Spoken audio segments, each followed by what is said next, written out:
Hello friend, नमस्ते। Welcome back to ready with Rekha. कैसे हैं आप लोग? आई होप कि सभी अच्छे होंगे। और अब जो हम बात करने वाले हैं आज की इस वीडियो में है वो है कि वैक्सीन को लेकर, क्योंकि अभी जो मैंने पीछे एक वीडियो डाली थी बीएलओ कौन होते हैं, उन्हें बीएलओ कैसे बन सकते हैं, तो उसमें एक कमेंट आया है कि आप बताइए कि जो वैक्सीन है, वैक्सीन की जो डोज ली जा रही है उनको लेके कुछ प्रॉब्लम्स हैं लोगों के दिमाग में, कुछ जानकारी जो उनको नहीं पता है उसको लेकर वो खुद ही जानकार बन गए हैं, उनको कुछ गलतफहमियां हैं, उसके बारे में आप जानकारी दीजिए।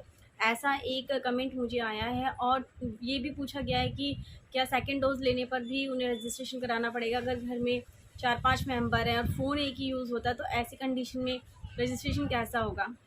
तो यहाँ से मैं आपको बताना चाहूँगी, क्योंकि मुझे तो दोनों डोज़ लग चुकी है और मुझे दोनों डोज़ मार्च फरवरी में ही लग गए थे।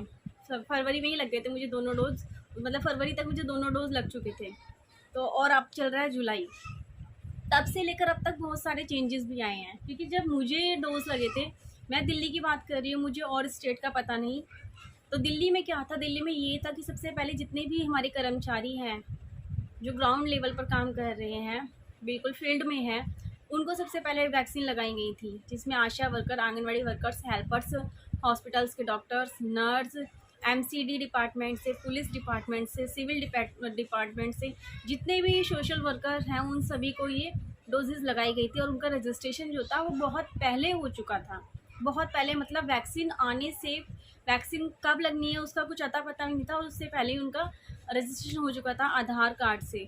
ठीक है, तो जब ये वैक्सीन लगाई गई तो उन्हें बाकायदा कॉल किए गए, उनको एक मैसेज भी फॉरवर्ड किया गया, और 2-2 3-3 बार कॉल आई हैं कि आप आइए, आपको इस हॉस्पिटल में वैक्सीन लगने वाली है। ठीक है, कई बार तो ऐसा भी हुआ है कि वैक्सीन लग गई है, उसके बाद भी उन्हें दूसरे हॉस्पिटल से कॉल आ रही है कि आपको वैक्सीन लग गई है।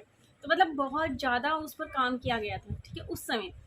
आज की डेट में क्या है, जो बीएलओ की वीडियो मैंने बनाई थी आपके लिए, इस समय दिल्ली में ये चल रहा है कि वैक्सीन जो है वो अलग अलग जगहों पर, हॉस्पिटल्स में तो लगी रही हैं, लेकिन उसके साथ साथ जो स्कूल्स हैं जहाँ पर पीएस पोलिंग स्टेशंस बनाए जाते हैं, वहीं पर वैक्सीन सेंटर भी बनाए गए हैं। कुछ स्कूलों को चूज़ किया गया है और वहाँ पर वैक्सीन सेंटर बनाकर वहाँ पर एरिया वाइज जो है वैक्सीन लगाई जा रही है। ठीक है, और एक उन्होंने एक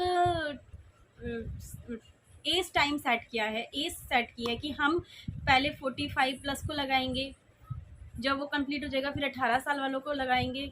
उसके बाद उन्होंने कुछ ऐसा भी किया कि जिसमें 45 भी जा सकते हैं और 18 वाले भी जा सकते हैं। रजिस्ट्रेशन की बात ऐसी थी, कोई रजिस्ट्रेशन पहले से नहीं कराना था। आप अपना फ़ोन लेके जाइए, अपना आधार कार्ड लेके जाइए, अपना पहचान पत्र भी ले जाइए, मैं तो कह रही हूँ। ऐसा कुछ मत छोड़ के जाइए जिसको वहाँ जाके वो मांगे और हमारे पास ना हो। ठीक है, तो आप ये चीज़ें ले जाइए, अपना फ़ोन नंबर भी एक ले जाइए। वहाँ जाकर वो जैसे आपको कहे, क्योंकि अलग अलग स्टेट का अलग अलग तरीका है। मुझे दिल्ली का ही पता है और कहीं का मुझे नहीं पता। तो अगर आप जाएंगे इस तरह से किसी भी पोलिंग स्टेशन पे, इसकी जानकारी भी आपको जो है आपके एरिया के बीएलओज लगातार दे रहे हैं दिल्ली के अंदर। ठीक है, तो चलिए अब आ जाते हैं हम उन सारी प्रॉब्लम्स को लेकर जो वैक्सीन को लेकर लोगों के दिमाग में है। ठीक है, मैं अपना बताती हूँ। जैसे कि मैंने दोनों वैक्सीन लगवा रखी है, आप लोगों को पता है। तो मुझे लगी थी कोवैक्सीन।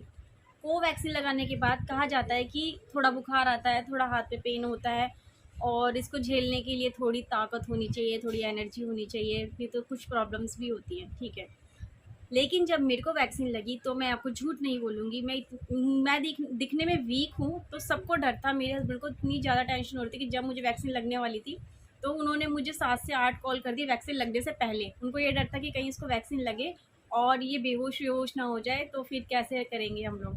वो ऑफिस में थे। ठीक है, मुझे वैक्सीन लगी, अकेली गई थी, अकेली आ गई, घर आई, सारा काम वाम किया, सब कुछ किया। रात को थोड़ा, हाँ, हाथ उठना बंद हो गया कि हाँ, उस रात खाना होटल से आया, खाना नहीं बना, हाथ नहीं चल रहा था, लेकिन मुझे और कोई प्रॉब्लम नहीं रही। उसके बाद मुझे सेकंड डोज भी लग गई कोवैक्सीन की, तब भी मुझे कोई प्रॉब्लम नहीं रही। उसके 1 हफ्ते बाद ही मुझे मेरा ऑपरेशन हो गया। जैसे आपको पता है मेरी सर्जरी हुई थी, रसोली की फाइब्रॉइड की मेरी सर्जरी हुई। ठीक है, तो मुझे कोई प्रॉब्लम नहीं हुई। दोनों ही वैक्सीन के दौरान मुझे कोई प्रॉब्लम नहीं हुई कोवैक्सीन में। ओके, तो ऐसा कुछ नहीं है। सबसे पहले तो आप अपना माइंड सेट करिए कि डरना नहीं है। अगर आप ये सोच के डरेंगे कि इस वैक्सीन से कुछ नेगेटिव हो जाएगा, तो ये तो आपकी सोच है। पहले उसे लगने तो दीजिए। मैंने तो कुछ ऐसी वीडियोस भी देखी है जिसमें लोग बच्चों की तरह रो रहे हैं, जिन्होंने लाइफ में इतनी बड़ी बड़ी प्रॉब्लम को फेस किया होगा, लेकिन इस वैक्सीन को लगवाने से पहले वो इतना ज़्यादा डर रहे हैं कि बच्चों की तरह रो रहे हैं। तो सबसे पहले तो अपनी सोच को बिल्कुल वो कर दीजिए, पॉजिटिव कर लीजिए। देखिए, कोरोना है, ये पक्का है, कोरोना है। अब वो कैसे है, मैं आपको इसके लिए एक वीडियो में बताने वाली हूँ। वो वीडियो आप ज़रूर देखना कि कोरोना है, इसका मेरा पर्सनल एक्सपीरियंस है, ठीक है। तो उसके बाद अब मैं आपको बताती हूँ कि अब लगी मेरे हस्बैंड को कोविड शील्ड। तो मेरे हस्बैंड दिखने में अच्छे खासे सेहतमंद लगते हैं, ठीक है। लेकिन मेरे हस्बैंड को वैक्सीन लगने के बाद नाइट को इतना तेज़ फीवर हुआ और इतना ज़्यादा उनको जॉइंट्स में दर्द, जो ये जोड़ होते हैं हमारे, जो ये घुटने, जितने भी हमारे जो जॉइंट्स होते हैं, उन सब में इतना ज़्यादा पेन था कि वो सारी रात चिल्ला चिल्ला के सोया। और मैं इतना ज़्यादा परेशान हो गई थी, टेंशन होने लगी थी, क्योंकि पैरासीटामोल भी हम एक से ज़्यादा बार दे नहीं सकते, ठीक है। और फिर दिन में भी सुबह 12 बजे तक बुखार रहा। तो ये ज़रूरी नहीं है कि जो आदमी दिखने में बिल्कुल सेहतमंद लग रहा है ना, वो सेहतमंद है, उसकी इम्यूनिटी पावर बिल्कुल अच्छी है। क्योंकि मेरे हस्बैंड मुझसे दिखने में अच्छी खासी सेहतमंद है, लेकिन वो इस इंजेक्शन को इतनी हद तक नहीं झेल पाए, उनको फ़ीवर हो गया। जब मैंने उनके आगे ये बात रखी कि मुझे तो कुछ नहीं हुआ था, मैंने भी मतलब उनका माइंड थोड़ा चेंज करने के लिए एक ऐसी हंसी मजाक में बोलते कि मुझे तो कुछ नहीं हुआ था, अच्छी खासी कमज़ोर हूँ, लेकिन मुझे कुछ नहीं हुआ, और तुम तो अच्छे खासे दिखने में सेहतमंद हो तुम्हें। तो उन्होंने कहा तुझे नकली वाली वैक्सीन लगी थी, मुझे असली वाली लगी है। ये एक मजाक था, लेकिन फैक्ट ये है कि अगर आपकी सोच सही है वैक्सीन लगवाने से पहले, तो आप उस चीज़ को झेल पाओगे। आप पॉजिटिव रहिए, वैक्सीन को लेकर मत सोचिए कुछ भी, बस ये सोचिए कि एक ज़रिया है जिसमें हम कोरोना से बच सकते हैं, अपनी इम्यूनिटी पावर बना सकते हैं, एक प्रतिरक्षा का एक लक्ष्मण रेखा है, ठीक है। उस तरह से हमें इस चीज़ को लेना है और वैक्सीन लगवानी है। कोई बड़ी बात नहीं है। एक तरह मैं आपको बताती हूँ वैक्सीन पता कैसे रहेगी। आपने पोलियो का नाम सुना था? पोलियो का जो टीका था वो अब तक लगता आया है, और अभी भी टीका नहीं, पोलियो की खुराक जो है अब तक लगती आई, और अभी भी कई महीनों की गैप है, बीच में बच्चों को दी जाती है। क्यों? क्योंकि जो पोलियो थी एक तरह की महामारी थी। किस लिए कह रही हूँ मैं, ये एक टाइम में बहुत सारे बच्चे पोलियो के शिकार होते थे, तो एक अभियान चलाया हमारा पोलियो अभियान, ठीक है। आज भी वो खुराकें दी जा रही है। तो आप कोरोना को भी वैसे ही समझिए, कोरोना की जो इंजेक्शन है वो आने वाले 3-4 साल पता नहीं, और जब तक ये रहेगा, जब तक इसका एक आखिरी बंदा जिसके अंदर कोरोना हो, तब तक वो ना पूरी तरह से गायब हो जाए, तब तक ये इंजेक्शन लगता रहेगा।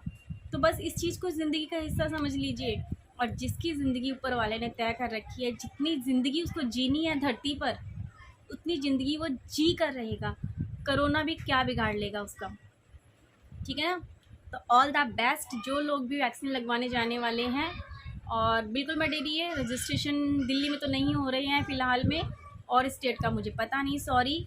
और वीरेंद्र जी सॉरी, मुझे और स्टेट के बारे में पता नहीं, but thank you so much कि आपने मुझे इस लायक समझा कि मैं इस पर एक वीडियो बनाऊं, ठीक है। Thank you so much, bye bye.